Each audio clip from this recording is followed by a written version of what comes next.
welcome to the Crushing Iron Podcast, episode 102. It's good to be here. I am Mike. I'm with Coach Robbie. It is good to be here, and I am Coach Robbie. What is all that racket in the background there? Dude, easy. That is my... Dude.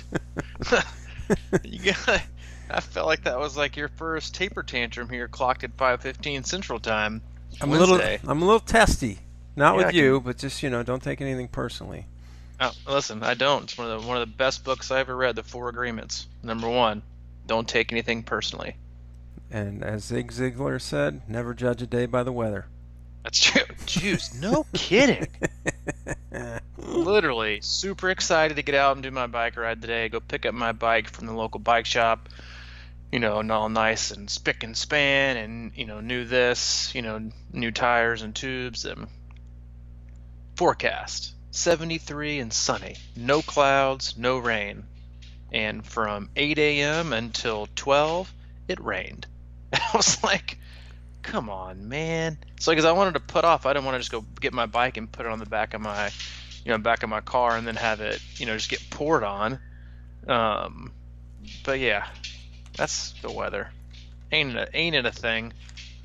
I mean, I stopped looking at the forecast. It changes every day. It does. Like half day. Yep.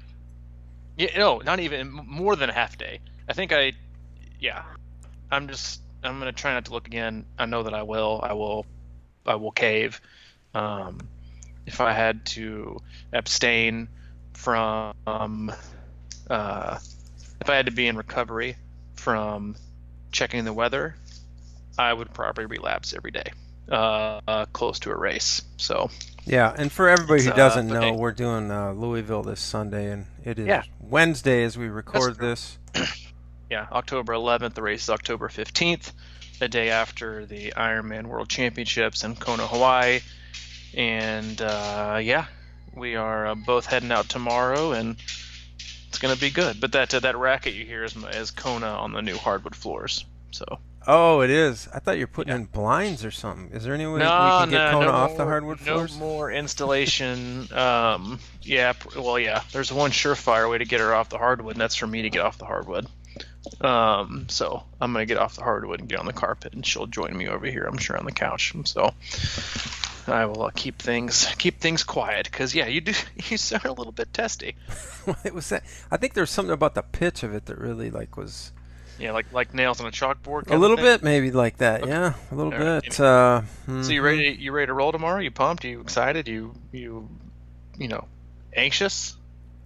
I am a little bit anxious. Yeah. Yeah, I'm packed up pretty well. I'm gonna get a little. I think I'm gonna get a little ride in before I leave. Yeah, I am too. A little easy. I'm gonna go bust up some hills and. You never know. Take the nasty 10 times up, just to wake up the legs. Just to wake them up.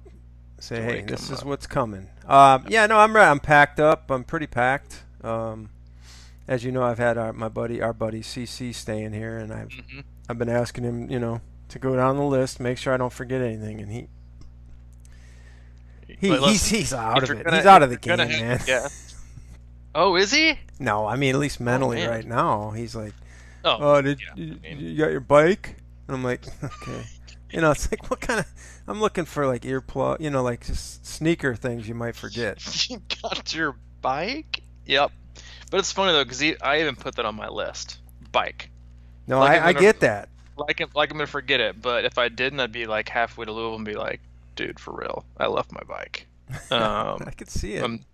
It's I'm sure it can happen. Especially if you ride the day before you leave, Yeah, I mean, I rode today and I'm riding tomorrow. So, but yeah, as long as I leave the house with it tomorrow morning, I'll be good. So, all is well. Any final thoughts? Because I think this is going to be the last cast before we actually hit the.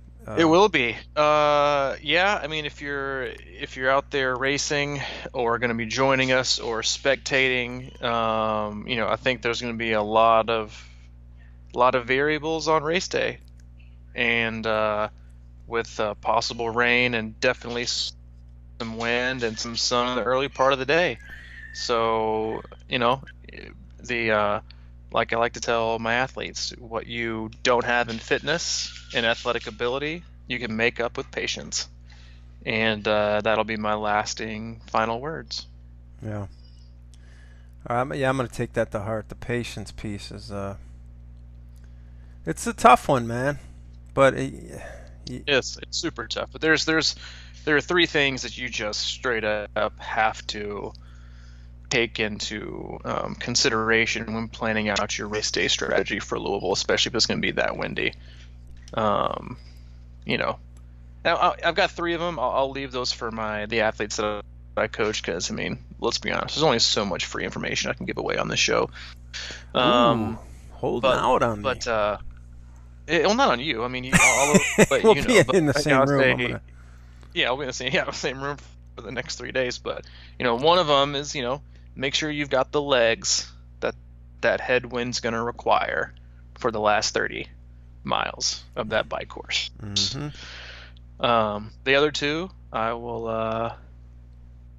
I'll save those. Yeah, put them in my back pocket and probably disperse them to you tomorrow when I see you. And then I've already told most of my athletes that we've gone over the game plan already, so talked about that today. But that's it. And when it comes down to racing any kind of long course, and honestly any event,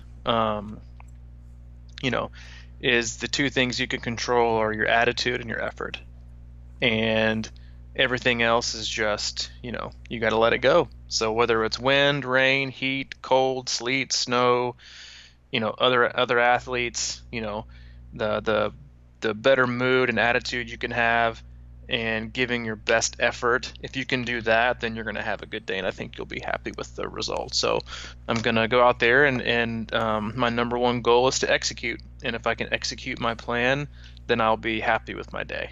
Mm-hmm. And always remember, you have infinite energy inside of you. It's your job to find it. Ooh, I like that. Thank you. I've been reading a lot and thinking a lot lately, and I think that's something that I decided to put in my mental basket for the race too. Well done. So anyway, make sure to check out CrushingIron.com if you're just getting into this podcast for the first time. We've got over 100, and it may seem like we're not going anywhere a lot of times, but we have a lot of good stuff going. That's it. Check it out. We are doing Louisville on Sunday, and I think that is probably the most important race of the weekend. But there is another one going on. Without a doubt, there's this B race out in Hawaii called the World Championships. It's going to be an interesting race. It's honestly, what a better way to spend your day relaxing in the hotel room than watching the Ironman World Championships on your laptop and watching athletes and the pros race for something that's so important to so many triathletes. Oh my God, yeah, I know. It is that's one of the coolest things about Louisville, I think, sometimes, is that you get to chill and watch that and get a little bit of inspiration the day before. Oh, total. Watch them on the laptop. You got the Badgers on the TV. Everything's going great. Do we? Hey, you know what? I was going to ask that in your Facebook Live yesterday. At least you guys have a football team. I'm all for it. At least I'd rather watch some good football than our football. So, we can Tennessee, man. They're going to turn. We can have the Badgers on. It's Kona World Championships, and we had a little Facebook action on our prediction thread going on our closed group. If you want to be a part of that, search Crushing Iron Group, be part of the conversation. And something that I noticed, a lot of people are all about them some Ryf and Frodeno again. I know it. And I don't see it. I think a lot of people are probably going to give me some slack for this, but here's the thing. A lot of people think that when you're super, super, super, super skinny, that you look fit. Well, guess what, people? Super, super skinny doesn't necessarily mean fit. It also just means super, super, super, super skinny. And to me, he looks almost too thin. I thought that too. I gotta be honest. When I saw the video, I was like, "Whoa, dude!" Yeah, I'm like, dude, you just. And so I think he's gonna have trouble with the heat. To be honest with you, I tend to look for athletes that may have a little more of a resilient frame. But yeah, he just looks too. I know he's the easy pick. He's the shoe-in, and a lot of people love T.O. and whatever. And I don't, the people who were thinking T.O.'s gonna be in the top three have obviously never had a kid in the last year, um, like he has, which could be a good thing. If he's coming in a little more fresh with some little extra juice behind him. His wife isn't racing either, but I am. I think Hoffman's gonna take it. I honestly do. I think Ben Hoffman is going to come in first. I see Sebastian Kienle coming in second, and I see Patrick Lang coming in three. I know that a lot of people think Jan Frodeno's. I think he'll be just off the podium in either fourth or fifth. And then I know everybody else's other favorite athlete, Lionel Sanders. I actually would have had Lionel in the top in a podium spot this year if it wasn't for a man by the name of Josh Amberger. And that's the person that I mentioned, I think, 2 or 3 podcasts ago, that I said a guy that nobody's talking about is going to affect the entire race.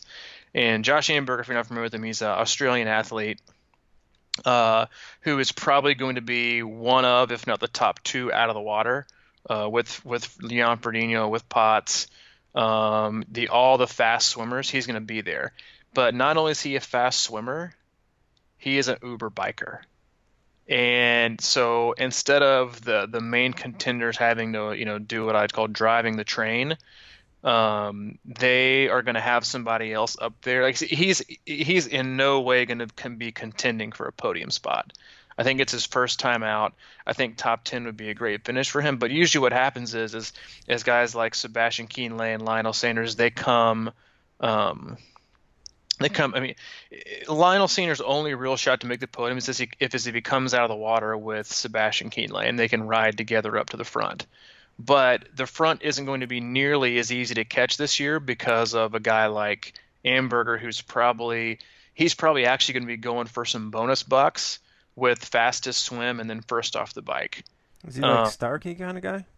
He's a little more well-rounded. He doesn't have the firepower on the bike that Starkey does, but he has really been coming along this year, and he's got a new coach. So I think he's going to be driving the train really, really, really hard, and it's going to help that front pack stay away. And I think that the guys in that Lionel Sanders group might be too far back.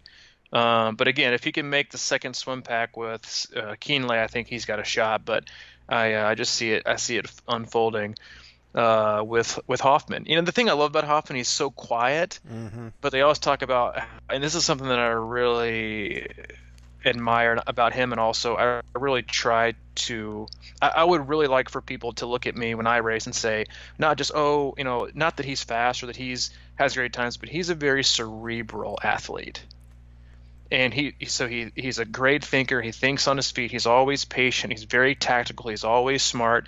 He never seems to make a bad decision. And I finally think he's going to be able to put it all together.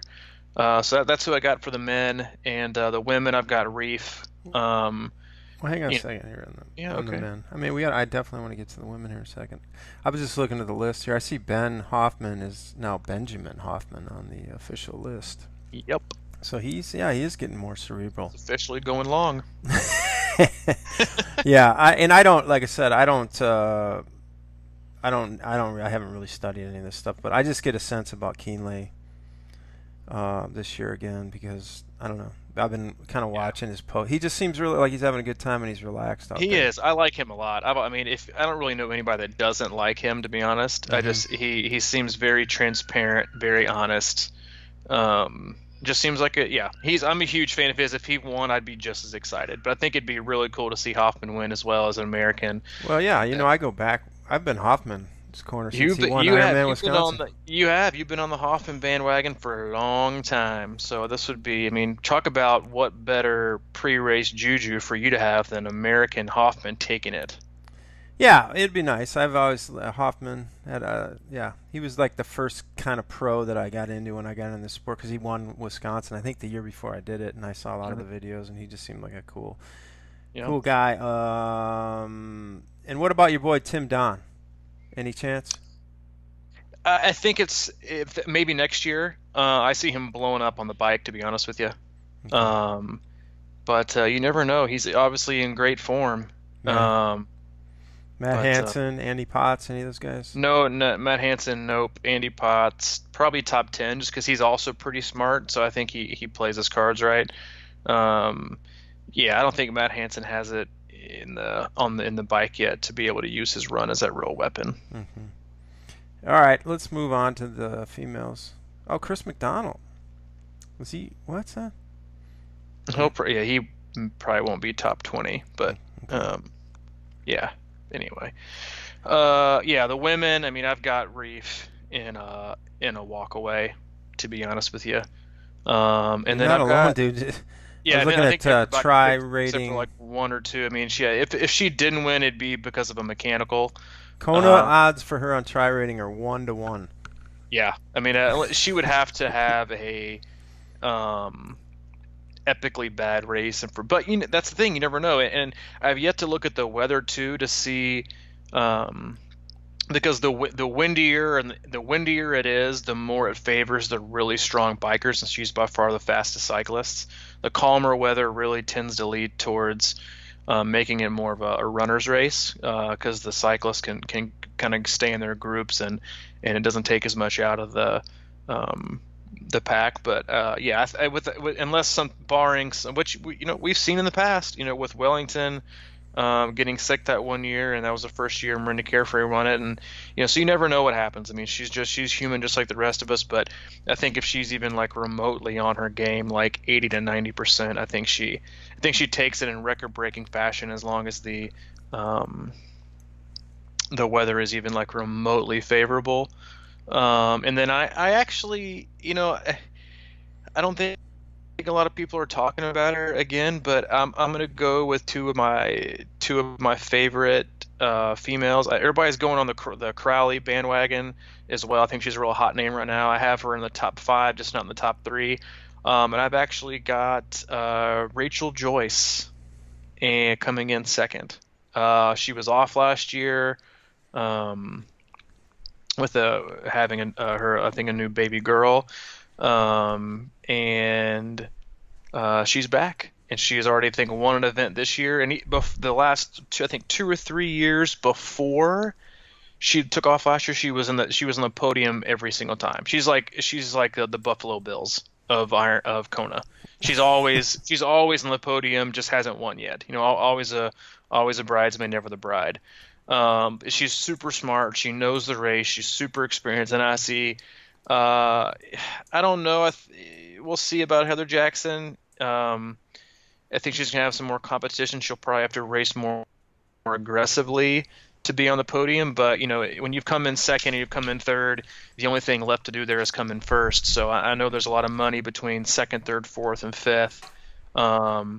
So you got to think at some point these athletes have to go for it and just finally see if they can win. Because the fact is that each time you go out that you don't win, your chances decrease exponentially, because somebody else is always coming up, and so I hopefully, because I like her a lot. She's American as well, and yes, I'm American, so I'm pulling for the Americans. So I think that's your top 3. And to be honest with you, the other reason, I know there's a ton of Lionel Sanders fans out there. I'm one of them. I think he's a great guy. The other reason I don't think he's gonna win Kona, I think, is just because he said at the beginning of the year it wasn't his year. He wasn't going to do it. He was going to work on his swim. And then I think, at least the rumor mill was that he heard Jan Frodeno was this going to be his last year to do it, and he wants to race Jan one-on-one. And so I think when you take your own plans and divert them for one single person, I rarely see that work out the best, because you can't race one person. You have to race yourself. And so that's the other part that's been wary about me. But yeah, it's so much fun to watch. I love watching the tactics. I love watching the swim, even though like everything's boring. I love watching it from start to finish. I love, and to be honest, I'll probably pick up something new on race day. Like it's great to be engaged in a race like that you can watch online, or even through some of the, I guess, the NBC sports coverage, and think, all right, tomorrow I can do this too. But it may not be the same. It's not going to be the same speed, Right. But in terms of, thinking through your race, what better way to visualize your race and your success than watching the best in the world? Mm-hmm. I love that. I love watching them I love how they get out in the water now and they're right there with the swimmers. Mm-hmm. That's just one of Yeah. the coolest things. Hey, I'm looking at the It's bib list here, and they've got Frodeno 1, Kienle 2, Hoffman 3, and Lang 5. You have any idea who 4 would be? Or did Let's somebody see. drop out or something? Last year, it just means that person's not racing this year. I have no idea who got fourth last year. I mean, these are seeded though, right? Their Their number? Yeah, no, they're the place you got last year. I think up to a certain point, and then they just start giving you a number. Oh, okay. So whoever got fourth last year may not be racing. I have no idea who that is, but okay.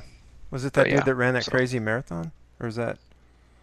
That's Lang. He broke the Kona Lang run course record last year. Lang. Yep. Wow. Okay. Well, that sounds good to me. I'm excited about watching that too, and yeah, it's gonna be fun, man. I'm pumped. Yeah. So you're taking off tomorrow? Yeah, right after the haircut. Right after the haircut. I got my haircut today. I know you did. Yep. Yep. I'm waiting to get my haircut, and that'll put me under race weight. So yeah. I know. I think it helped. I don't even think I needed a haircut, but I just kind of like going there sometimes. Yeah. I haven't been in like 6 weeks. I'm overdue for a beard trim and definitely a haircut. So I'm gonna get that done and get on the road. And if you're listening to this, if you want to make your way and get in a swim in at 6 o'clock down at the docks, come join. I'll be giving a little spiel at the beginning on the course, a few last minute tips. Then I'm gonna get in and get a good swim in. I'll be there. Look forward to seeing you. It'll be nice to see you. I know, you too. Yeah, I'm kind of out right now. I'm just a little spacey about the race. I think we're ready. It's been 100 days counting down, and we're getting close. Seriously, get this thing over with. Yeah, it's been a lot. I mean, that's been the interesting thing about the countdown. It's been awesome and everything like that. It's just, man, it really makes it hard to take your mind off it. You know what I mean? Mm-hmm. And that's really what I've been trying to do for the last couple of days. I've been just sort of like looking for my space away from this race. It's not going to get here any sooner. You can't force it. So just try and find space in your brain for other things and to take your mind away from the loops of obsession. I hear you, man. I'll be ready and excited and probably more calm once I get into Louisville. So. Yeah, I agree with that too. I love getting there, and then you get around the people, you're on the ground, you look at it, and it's like, yeah, you kind of have like, even though you've been there, it's sort of like a mystery in a way. It's like, it's sort of like, I don't know. You may have a different impression of some neighborhood or something that you don't know anything about until you're actually in that neighborhood for a couple of days, and you're like, wow, that's kind of nice. Exactly. It's kind of nice. I feel a lot more comfortable than I did when I was driving by it on the highway. So once we get into town, we'll start looking at stuff. It'll be less mentally, imaginatively intimidating or whatever, and we'll just see it, and we'll be like, there it is. Exactly. Crushing Iron Group is our closed group. A lot of people, I think, are searching Crushing Iron and just going into the main, like, old school group. But we have a Crushing Iron group that is a lot more active, and it encourages posts by you and things of that nature. So get in there. Mm-hmm. Follow us on Twitter if you want, even though I'm thinking about getting off Twitter, man. It's just oh, boy. I know. I mean, it's a firestorm. But I'm in a weird place with that, and I know you got to get going. But there's a lot of weird stuff going on. But like on one hand, I want to say, man, this is getting crazy. I don't understand anything that's going on. But on the other hand, it's kind of interesting. It's kind of good. I think people are talking. I think we're in an interesting place in life. We are definitely in that. All right. So are you going to eat now, or what are you going to do? I'm going to take Kona out. I'm going to make breakfast. I'm going to make dinner for Allie and Hayden and myself. I'm going to finish packing. I'm going to help her finish packing. And then relax, spend some time together, and probably read the same book to Hayden 19 more times like I already had today. Oh, boy. Yep. Okay. The Big Brown Bear. Is that the dancing one? No. But you should see him now. You'll see him. He's a dancing machine. Is he? Yeah, he does not get that from his mom or me, but he's definitely a dancing machine right now. So that's a great sign, man. Let him dance. I am. He can be his own man, be his own kid. All right. Any other things we got? No, man. I'm just ready to go. I'll see you tomorrow.